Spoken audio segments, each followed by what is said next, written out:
Since I'm now a ways into my third trimester, I thought it would be fun to share a video about the things I wish I'd known about sooner in pregnancy.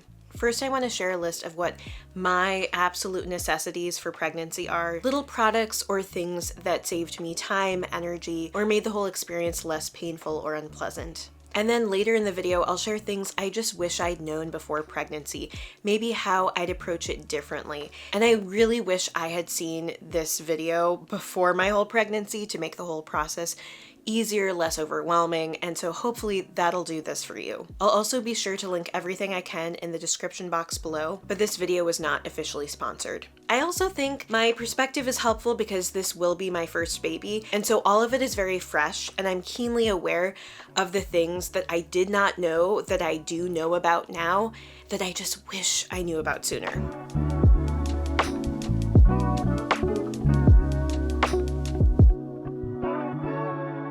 Okay, so my first pregnancy necessity was an electric heating pad.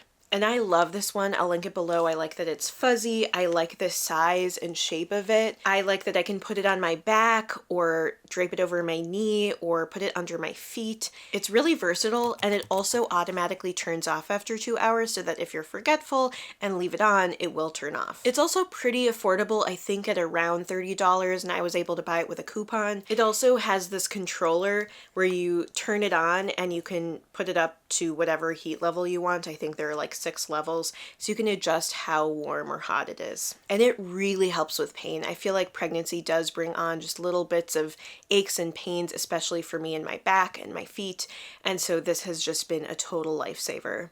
A second pregnancy necessity for me were the Hatch leggings. And Hatch is this company that has a bunch of maternity wear. A lot of it is very pricey, to be honest with you, but I feel like the leggings are something that are just so high quality. They're super comfy. You can wear them for lounging or for going out. They've been my kind of go-to pants during pregnancy that I think it's worth it. And every once in a while you can get a promo code or they have a sale. And I actually bought mine off of Poshmark secondhand, so they were much more affordable. And I've noticed on Poshmark, they often come back in stock from various sellers, so keep an eye out. And they have both the soft version, which is a little bit like stretchier and thinner, and the regular version, which is a little bit hardier and feels closer to real kind of pants. I actually have both, and I use them for maybe slightly different things. The softer ones I use for like a real legging look, and I sized down so that they're tighter to the skin, and the regular ones I kind of sized at my normal size or kind of sized up so that they're a little bit looser on me so they feel like pants that I can wear out. They're the kind of leggings that you can use before pregnancy, during pregnancy, and after. In fact, that's what they're kind of sold as, or the name of them, the before, during, and after leggings. And they're extremely comfortable. I've been recommending them to everyone, even if you're not pregnant. My next pregnancy necessity is my hydrating stretch mark cream. And I found this one, it's really affordable, I'll link it below, and it has made a huge difference for me.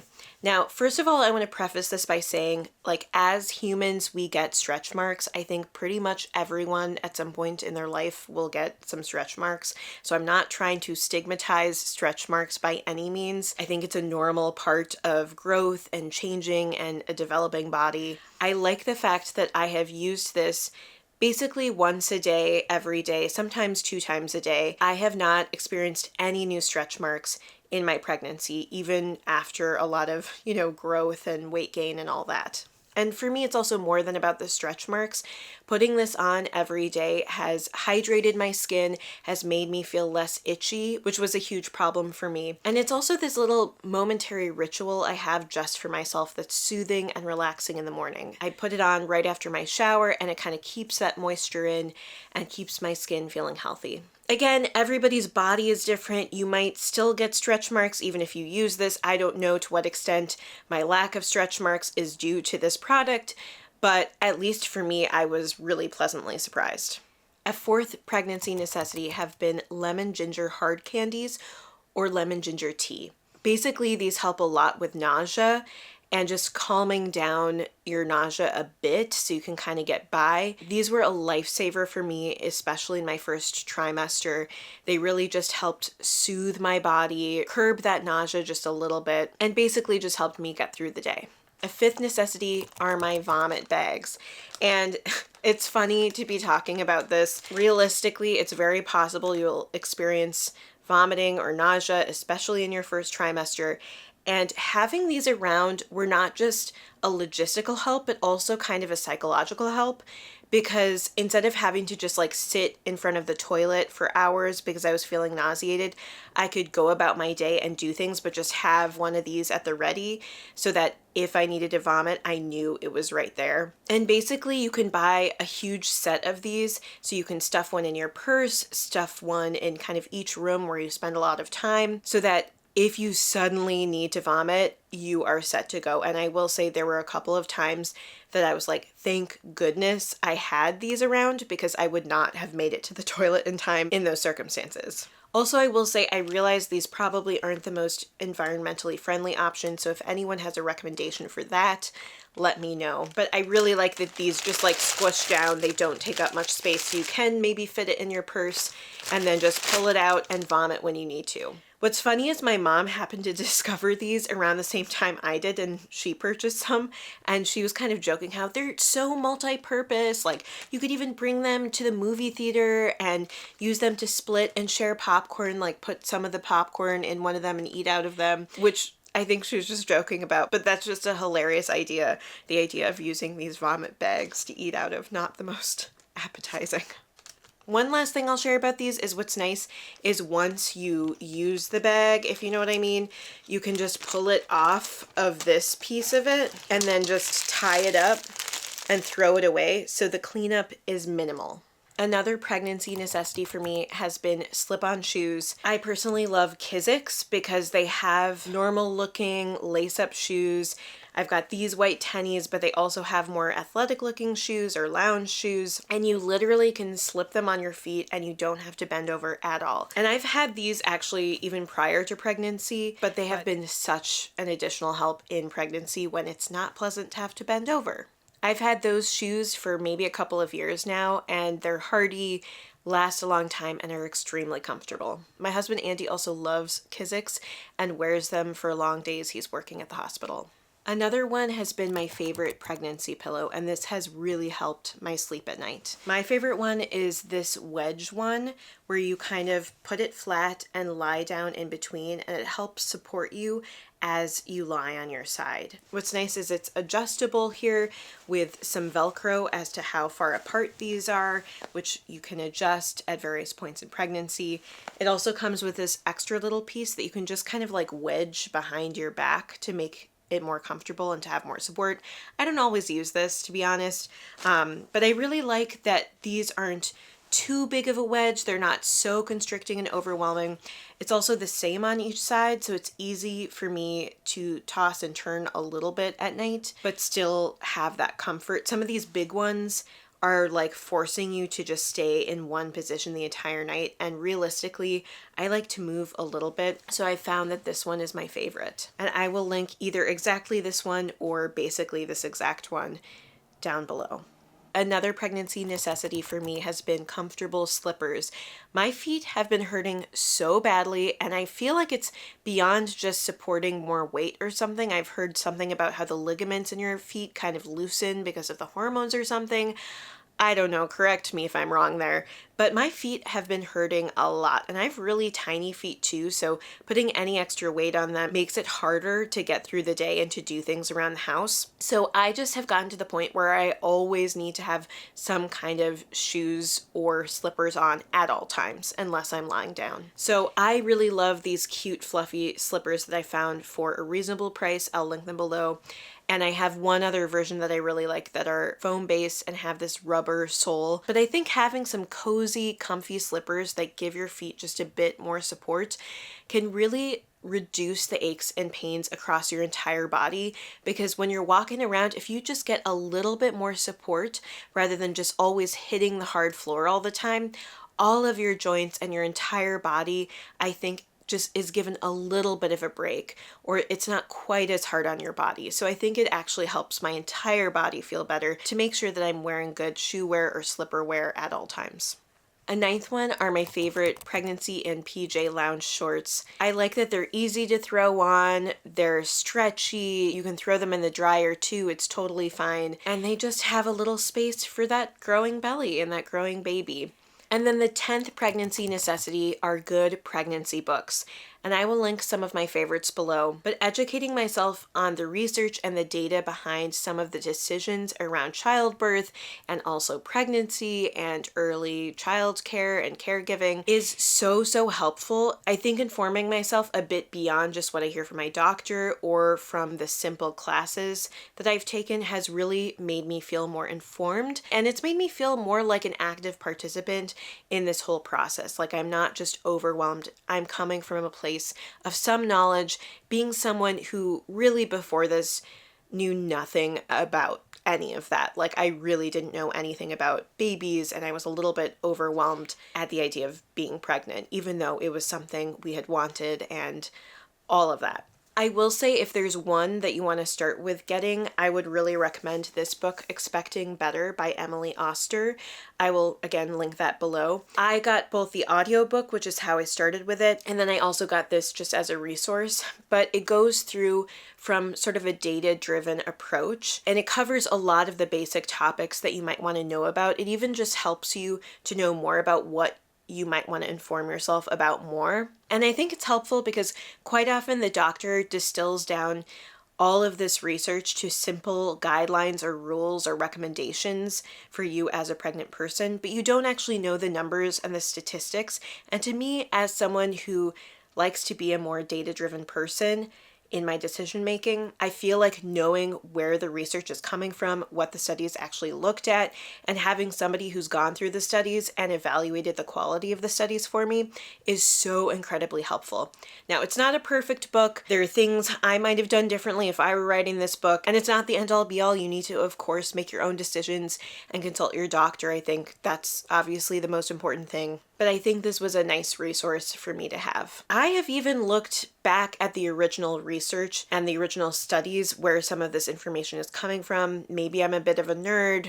I do have that kind of a background. But to me, it's nice to actually look at the studies and to be able to evaluate how good those studies are. What was the sample size? What factors were they controlling for in this study? Have there been numerous studies on this topic as opposed to just one or two? Again, though, if you just don't know how to consume that type of research, that might also be overwhelming to you or might be misleading because you don't know how to consume the research. So it might also involve educating yourself a bit about how to consume scientific research, which I think is a useful skill to have in general. But that being said, I think that's also an option. Okay, so now I want to share a few things that I wish I had known before pregnancy that aren't as like product specific thing based, but more conceptually based. The first thing I noticed, and this being a channel often that talks about minimalism, I think is very relevant, is that I was more tempted to shop during this time than maybe I expected, and also I was tempted to shop more than I think I really needed to shop. I don't need a million of everything. I don't need an entirely new full wardrobe, especially because in pregnancy, at least for me, obviously every body is different and your body may change at a different rate, all of that. But for me, I didn't really need different clothes until well into the pregnancy, and I didn't need really different clothes until like late in my second trimester probably. So I was tempted to buy pregnancy outfits before my body had actually changed. And then as my body changed, sometimes some of the things I purchased, like pregnancy jeans, just did not feel good on my body after it had changed. So it was just kind of like a waste of money and resources. But I think it's just good to remember outfit repeating is okay, especially in pregnancy. And quite often what you buy, you'll only be using for between 2 to 4 months at most. And so I just really keep that in mind as you approach pregnancy. If you want to be an informed shopper, maybe just wait until your body starts to change a little bit more to make sure you're making the right types of purchases and not just getting overly excited. And I say this especially because now that I'm in my third trimester, what I'm thinking about is what they call the fourth trimester, you know, that first period after you give birth. And so now that I'm in my third trimester, I'm not even thinking as much about the clothes I need now. I'm again looking to the future. So just being aware that you don't need to look to the future so much, and you can sometimes make do with what you have more than you think. That being said, An occasional moment of treating yourself is totally reasonable, I think. A second thing I noticed about pregnancy is that I didn't do as much resting as I would have liked. Like if I were to approach it again, I might do that differently. Basically, I took on a lot more work, working on multiple different podcasts during my pregnancy, in addition to my YouTube channel and all my other responsibilities and getting ready for the baby. And it has been truly overwhelming. I don't know if you've noticed, but I've recently switched to putting out one video a week because it just got to be way too much. But I wish I had just known to maybe step back a little bit sooner. And you might be different and be smarter about this than I was, but the idea of taking on more work to make more money before the baby came was important to me, so we felt ready for that, especially because my husband is going into fellowship next year, so his income is going to go down. And so I felt this pressure to be responsible on a financial level, but I think it has taken away from my ability to rest and to kind of take care of myself physically. And so I think if I were to do it again, I might have not done quite as much and given myself more time to just be and to not judge myself for just being and resting, but to embrace it and to realize that's an important part of pregnancy, to just kind of rest. A third thing I wish I had really bought into sooner was the idea that there isn't a right way to approach pregnancy or childbirth or childcare initially. Like, you need to find the balance and the way that works for you, in also consulting with your doctor and all of that. I think I felt like there was all this information out there and that there is a right and a wrong, and you want to try for this and avoid this during delivery and all of that stuff, and all these stereotypes, when really quite often a lot of it is out of your control. And I feel like you can feel very judged by other people regarding the decisions you make, but truly it is up to you and perhaps your partner or other people involved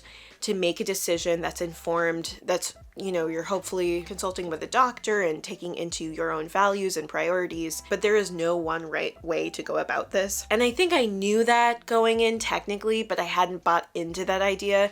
And so I just want to send that message to you if you're on some kind of pregnancy journey or thinking about pregnancy, just to not put too much pressure on yourself, to realize, you know, if things don't go exactly as you plan, that's okay, that's normal. And I think a good example of this, of me having kind of a breath of fresh air, was when my OB brought up to me the whole concept of breastfeeding and asked what my plan was. Before I even really gave her an answer on what my plan was, she just reassured me, you know, just remember there's no one right way. She even self-disclosed, like, I did not breastfeed, and I felt like when I went to the grocery store and asked for where the formula was, everyone was looking at me like, who is this terrible mother? And I think she brought that up with me just because of my MS, and she worried that if I'm up a lot at night breastfeeding, that might, you know, affect my health overall. Anyway, I'm going to see how breastfeeding goes. I don't know what's going to happen with that exactly. I'm kind of going in planning to try it, but we'll see what happens. But it was a nice little lesson in realizing, like, there is no one right way, and you need to find the balance that works for you. And it was really nice to have a doctor give an example of that.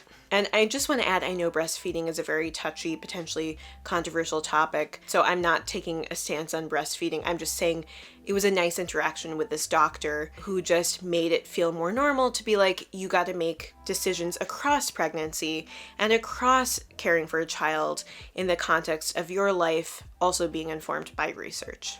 And the fourth thing I wish I'd known about pregnancy and getting ready for a baby sooner is how much I needed to figure out for myself. I kind of thought that, you know, your doctor kind of walks you through everything, you're informed about how to approach everything, and someone is there to support you along the way. And to some degree, that's true. Like, I think if you did no prep yourself, you'd probably still be okay. But at least for me, I think there were a lot of things that nobody really warned me about or told me about that I am so glad that I did my own research on, so that I could be on top of those things. Things like knowing the actual research and statistics behind different decisions. Like, quite often, like I said, the doctor tells you information that is distilled down very far from where the initial research came from, and they're not giving you specific risk statistics of various tests or what the actual benefits are and pros and cons based on statistics of the outcomes of various tests. and all of that. And similarly, I wasn't really told until well into my pregnancy about, prepping for childcare, that that's really something you should be doing super, super early on. Even up until this point, no one brought up to me the idea that you'd need a pediatrician appointment within the first few days after you give birth. I mean, knowing that now, that feels obvious, but before I knew that, no one had told me about that, and I happened to find out about that in my research. Now, again, not the end of the world, because I think a lot of pediatricians keep slots open for you to make that appointment last minute. That's how it works, but it still was nice for me to know that stuff before that point when I'm probably overwhelmed with a lot of other things. And we've been taking these classes to prepare for childbirth and being a parent. And even some of the classes sometimes aren't fully up to date on the research. Like statements they made about induction were just inaccurate based on research done in around 2017 and the ARRIVE trial. And so I don't say this to scare you, but more to empower you to maybe read a couple of books and to consume your own media, maybe listen to podcasts on the topic, just so you feel comfortable even with the language around delivery and childbirth, and just so that you feel a little bit more informed and you can come into those classes or come to your doctor with follow-up questions. I also think your friends who have children or have given birth recently are great resources. And I really think that books really are one of the best resources too, because quite often books really try to be fully comprehensive as opposed to podcasts where maybe they just have an episode on something that they're not trying to be comprehensive around. So I think reading or listening to a full audiobook is such a help. Anyway, these are just some of the things I wish I had known about sooner. I don't mean to say any of this to overwhelm you or to scare you. Truly, pregnancy is quite long. They say it's 9 months, but it's really almost more like 10 months. You have time. Take advantage of the social supports you have. Ask questions, communicate with your doctor, and realize that you do have some supports in place and you can take advantage of those. And focus on taking care of yourself too. Remember, you don't have to be perfect at this. I am certainly not. A lot of these basic things I did not know before embarking on this journey, and I just gradually figured it out. And there are probably still things that are very basic that I still don't know about, but I will learn along the way. And also, if any of you have really wonderful products, books, or resources that you love that are your pregnancy necessities, I would love to hear about them, so share those in the comments below as well. Anyway, if you enjoyed this video, please hit the thumbs up button. It's a great way to support the channel and get this video out to more people. And if you want to see more videos like this, or also about simple living, minimalism, and building an empowering mindset, then click the subscribe button below. I do a lot of content on decluttering, on making life easier, on just kind of building confidence and feeling good about yourself.